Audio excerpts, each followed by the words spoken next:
দর্শক আসসালামু আলাইকুম। বর্তমানে বাংলাদেশের রাজনীতিতে যারা বিভিন্ন রাজনৈতিক দলের সংগঠন করে যাচ্ছে, তারা যে একে অপরকে বিভিন্ন সোশ্যাল মিডিয়ার মাধ্যমে বা ফেসবুকে অথবা মিছিল মিটিংয়ে যেভাবে বিভিন্ন রকমের কথার ফুলঝুরিতে একে অপরকে দোষারোপ এবং আঘাত করে চলেছে, ভবিষ্যৎ রাজনীতির গতি প্রকৃতি কী হয় তা একমাত্র আল্লাহ ভালো জানে। তবে আপাতত দৃষ্টিতে এটাই মনে হচ্ছে যে তা যে দেশের জন্য মঙ্গলজনক নয়, এটা কিন্তু একেবারেই বাস্তব সত্য। দর্শক, ছাত্র শিবিরকে নিয়ে বৈষম্য বিরোধী ছাত্র আন্দোলনের নেত্রী উমামা ফাতেমা ছাত্র শিবিরের রাজনীতি নিয়ে এক কঠিন মন্তব্য করে বসলেন, যা অকারণে ছাত্র শিবিরের 12টা বাজিয়ে দিলেন তার এই বক্তব্যের মাধ্যমে। তিনি তার ফেসবুকে একটি মন্তব্য করেন। দর্শক, চলুন দেখি তার ফেসবুক মন্তব্যে কি আলোচনা করা হয়েছে বর্তমান বাংলাদেশের ছাত্র শিবিরের রাজনীতি নিয়ে।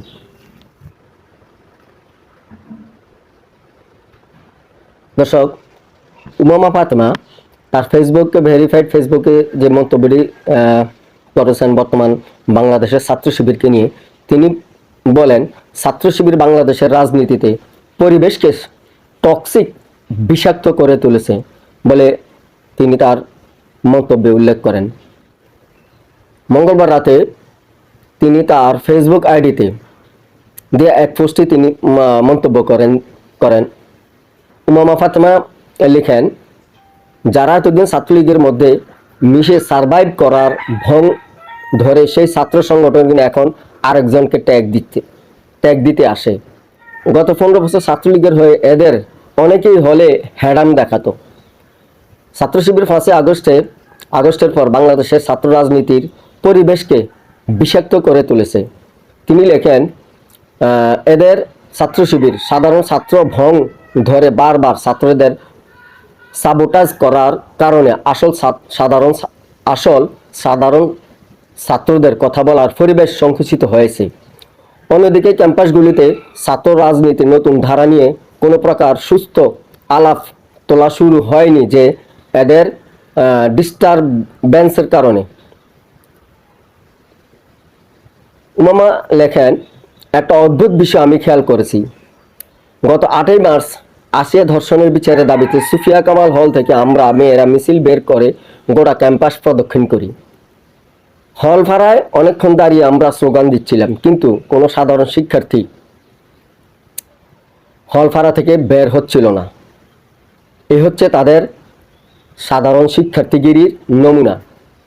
পান থেকে চুন খসলেই যেখানে এরা মিছিল বের করে, সেখানে আসিয়ার জন্য এরা একটি মিছিলেও যুক্ত হতে পারে না।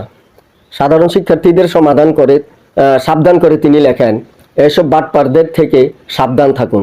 ছাত্রলীগের আমলে লীগের বিরুদ্ধে মিনিমাম সংগ্রাম এরা করেনি, উল্টো অন্য ছাত্রদের উপর নির্যাতনকে হালাল করেছে।